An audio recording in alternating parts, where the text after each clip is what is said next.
ইশরাক হোসেনের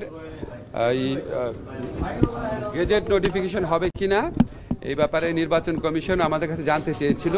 তো নির্বাচন কমিশন তো আসলে একটা সাংবিধানিক প্রতিষ্ঠান, তা আমাদের মতামত জানার আসলে প্রয়োজন ছিল না, কারণ ওনারা সাংবিধানিক প্রতিষ্ঠান,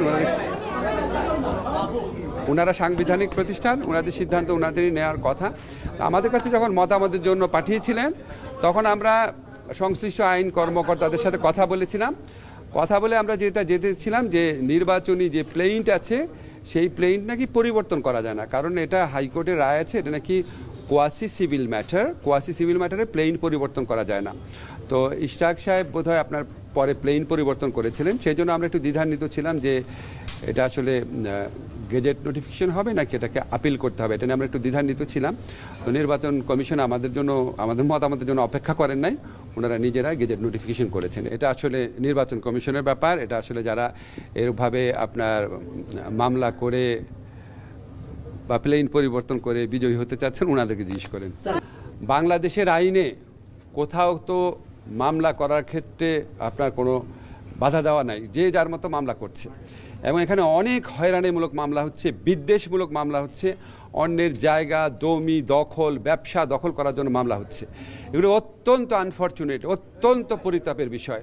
তা আমরা যখন মামলা করে ফেলার পর আমরা পুলিশ প্রশাসনের মাধ্যমে, আদালত প্রশাসনের মাধ্যমে আমরা বিভিন্ন ধরনের প্রতিকার দেওয়ার চেষ্টা করছি।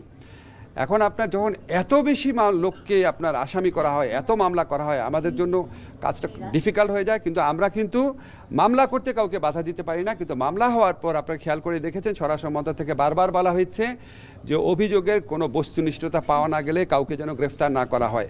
আমরা আবার আদালতের পক্ষ থেকেও আমরা যেখানে আপনার বস্তুনিষ্ঠতা নাই সেখানে যতভাবে আইনগত প্রতিকার দেওয়া সম্ভব সেগুলি দেওয়ার চেষ্টা করে যাচ্ছি।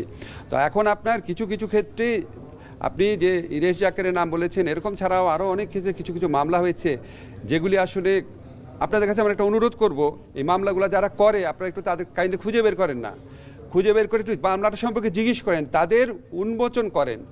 তারা যেই হীন উদ্দেশ্যে বা তারা যদি কোনো হীন উদ্দেশ্যে, শত্রুতামূলক উদ্দেশ্যে, অন্যের ব্যবসা জায়গা জমি দখলের উদ্দেশ্যে বা চাঁদার উদ্দেশ্যে যদি তারা এই ধরনের মামলাগুলো করে থাকেন, আপনাদের কাছে আমাদের অনুরোধ আপনারা তাদের ভূমিকাও এক্সপোজ করেন, তাদেরকে জনগণের কাছে দেখায় দেন। আমরা সরকারের পক্ষ থেকে আরও কি ব্যবস্থা নেওয়া যায় আমরা সারাক্ষণ এটা চিন্তা ভাবনা করছি। আপনার উচ্চ আদালতের উপর আমাদের তো হস্তক্ষেপের কোনো স্কোপই নাই। এখন আমরা আগের সরকার যে ছিল সেটা তো একটা ফ্যাসিস্ট গভর্নমেন্ট ছিল, তারা তো কোনো নিয়ম নীতি মানত না, তারা চিফ জাস্টিসকে পর্যন্ত মানে কি বলবো গলা ধাক্কা দিয়ে দেশ দিয়ে বের করে দিয়েছে। আমরা তো সেটা সরকার না, ঠিক না? আমরা উচ্চ আদালতের স্বাধীনতার প্রতি অত্যন্ত শ্রদ্ধাশীল। আমাদের কোনো এখতিয়ারই নাই উচ্চ আদালতের মানে কবে শুনানি করবে, কত দ্রুত শুনানি করবে সেটার ব্যাপারে কিছু বলার।